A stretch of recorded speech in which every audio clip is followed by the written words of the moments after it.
क्या गाय को राष्ट्रमाता घोषित करने से सभी समस्याओं का समाधान हो जाएगा?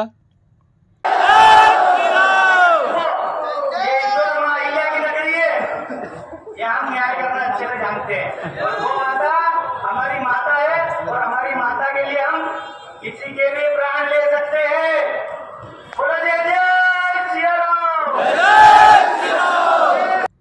राजस्थान का जैसलमेर, जहां की हवाओं में कभी भक्ति के गीत और आस्था के स्वर गूंजते थे, लेकिन आज इसी रामगढ़ मार्ग के एक डंपिंग यार्ड से आई तस्वीरों ने पूरे देश की आत्मा को झकझोर कर रख दिया है। खुले आसमान के नीचे तपती धूप में 500 से अधिक बेसहारा गायों के शव और कंकाल बिखरे पड़े हैं।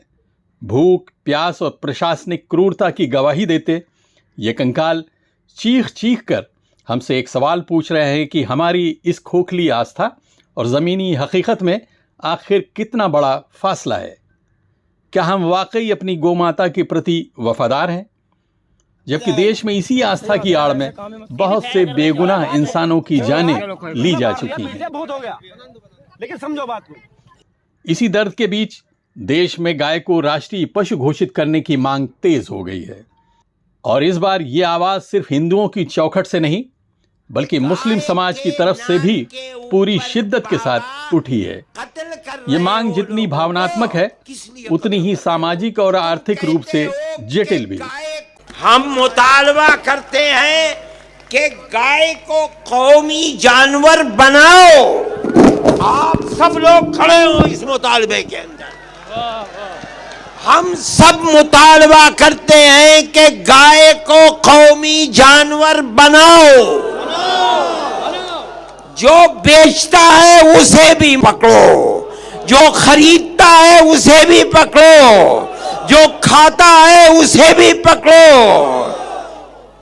मुजरिम है, हर शख्स को मुजरिम बनाओ, सिर्फ निहत्तों को नहीं। जब बात आर्थिक मायनों की आती है तो अक्सर बीफ एक्सपोर्ट को लेकर एक बड़ा भ्रम सामने आता है, लेकिन सच ये है कि भारत से होने वाला अधिकांश मांस निर्यात कैरा बीफ यानी भैंस का मांस है, न कि गाय का। इस निर्यात से देश को हर साल करीब 34,000 करोड़ रुपए की विदेशी मुद्रा मिलती है।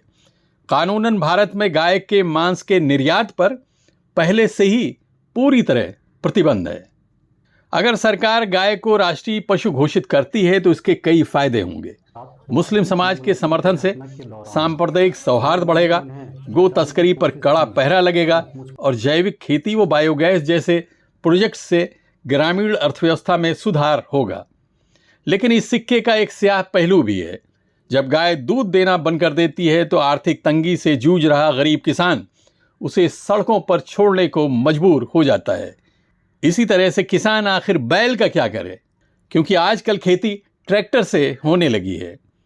अगर इस पर पूर्ण प्रतिबंध लगा तो लाखों बूढ़ी गायों के चारे और इलाज का भारी भरकम वित्तीय बोझ सरकार और समाज पर आएगा। व्यवस्था न होने पर चमड़ा उद्योग भी प्रभावित होगा और रोजगार घटेंगे। जैसलमेर की यह त्रासदी हमें चीख चीख कर आगाह कर रही है कि सिर्फ कागजी कानून या खोखले नारों से इन बेजुबानों का पेट नहीं भरा जा सकता। अगर ज़मीनी स्तर पर चारे, पानी और बड़े बजट का इंतज़ाम नहीं हुआ तो राष्ट्रीय पशु का दर्जा मिलने के बाद भी गौ माता ऐसे ही घुट घुट कर मरने को मजबूर होगी।